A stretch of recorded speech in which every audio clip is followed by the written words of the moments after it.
So what if you could master a new language, or learn to code, or finally pick up that instrument, not in years, but in just a few months? I know, it sounds kind of like science fiction, right? But there's a very specific strategy for acquiring hard skills at a pretty incredible speed. And today, we're going to break down exactly how it works. To get us started, let's just chew on this for a second. Is it actually possible to get a 4-year computer science education from a top-tier school like MIT without ever stepping foot on campus? Without attending a single class? Well, it turns out a writer named Scott Young took on that exact challenge. And he didn't just do it. He completed MIT's entire 4-year computer science curriculum, passed the final exams, all from his bedroom. And he did it in just 1 year. 1 year. So the real question is, how on earth did he pull that off? To understand how he did it, we have to zoom out a little bit and look at a bigger pattern. Because here's the thing, Scott Young isn't some kind of anomaly. He's part of this small but really interesting group of people who are, for all intents and purposes, learning on hyperspeed. I mean, this pattern of accelerated learning, it shows up in some pretty wild and diverse fields. You've got Eric Barone, who taught himself programming, pixel art, and musical composition to single-handedly create the smash hit game Stardew Valley. Or look at Benny Lewis, a guy who gets conversationally fluent in a new language about every 3 months. Or even Roger Craig, who used data mining to become a Jeopardy champion. You see, these aren't just a few isolated cases. They're all evidence of a really powerful method at work. So, this obviously brings up the big question, right? Are these people just geniuses? Is it something they're born with? Or did they figure out a strategy that anyone, and I mean anyone, can use? Well, the answer is pretty encouraging. This is way more about strategy than it is about some kind of innate talent. And that repeatable strategy, yeah, it has a name. It's a specific, it's intense, and it's a completely self-directed way of learning that explains all these remarkable results. It's called ultralearning. And now, it's not just about studying more. It's about studying smarter.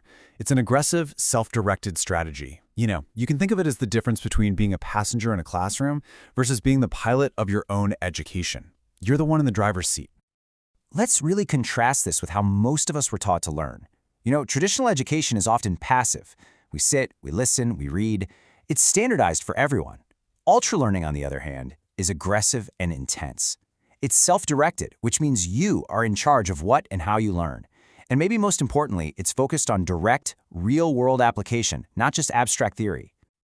Now, the book lays out 9 principles for all this, but to get you started, we're going to zero in on the 3 most powerful, the most foundational ones. If you can get these right, you are already well on your way.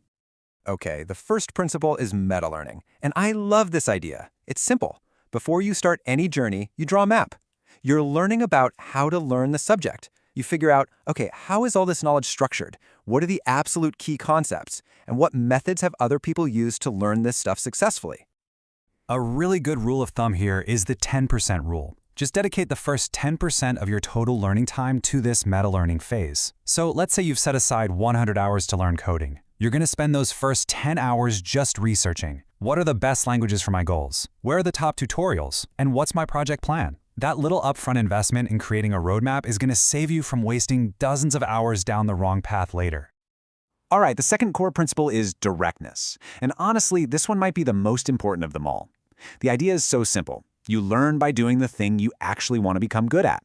I mean, it sounds almost too obvious, right? But it's a complete departure from how most of us are taught to learn. Just think about it for a second. How often do we study French grammar on an app instead of just trying to talk to somebody? Or we read books about programming instead of actually, trying to build something? That's all indirect. The ultra-learning approach is all about closing that gap between learning and doing. The practice becomes the performance. Okay, but what about retaining all this information you're learning so directly? That brings us to our third principle. And to really understand its power, we have to look at one of the most incredible stories in the history of mathematics. How did a self-taught clerk from India, with no formal training, completely revolutionize the entire field? So this mathematician's name was Srinivasa Ramanujan. And one of his main learning tools was this old book that was basically just a giant list of mathematical theorems. But, and this is the crucial part, it had no proofs, no explanations at all. So for every single theorem in that book, he was forced to rederive the proof from scratch, all by himself. He had to pull the information out of his own head. And that right there is the principle of retrieval, which you might also know as the testing effect. It's the active struggle of recalling information, not just passively looking at it again. That struggle is what builds much stronger, more durable memories and a way deeper understanding than just rereading your notes ever could. Okay, so we have our 3 core principles, right? Metalearning, which is drawing the map, directness, which is doing the actual thing, and retrieval, which is pulling that info out of your head. So how do we put this all together and actually get started? Well, it all comes together in your first project. Step 1, research your map. Apply that 10% rule to figure out the how. Step 2, choose your direct practice. What is the single most important activity? If you're learning to code, it's building an app. If it's a language, it's speaking with a native. And step 3, schedule it. You have to block out the time in your calendar and treat it like an unbreakable appointment with yourself.